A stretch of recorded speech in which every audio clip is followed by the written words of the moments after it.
weight is just having a cheap, healthy snack. That's the issue. It's either cheap or it's healthy. It's not both. It cannot be both. That's what I mean. though. Apples are cheap. Aren't Fair enough. Yeah. they? Like that's what. Yeah. Because like when you're downstairs, you know sometimes you don't want a full meal. You just want a snack. Like, you obviously just want something small. Why? If you've got the option to have some fucking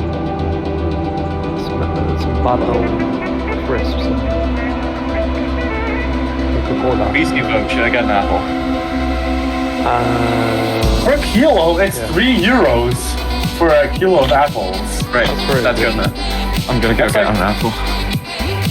I would say an apple's worth like 50p. I'd say an apple a day keeps the doctor alive.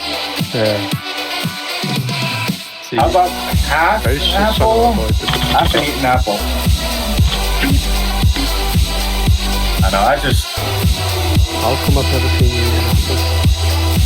I've literally eaten one in PC. Like pretty much every PC. For like the past 2 months. I never catch you eating an apple. That's honestly weird.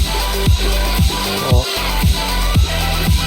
Sadly, almost always eaten apples. Is it your favourite food? Probably. That or mango. Oh, mango. Mangoes are also fucking delicious. Thing is though, like mango pieces are good. Like when you actually get a mango, it's kind of just an actual mango. Oh my god, I realized I just beat Black Blizzard. I just beat Black Blizzard. I just beat Black Blizzard. I beat Black Blizzard. Oh my god, dude. I did it. What the hell?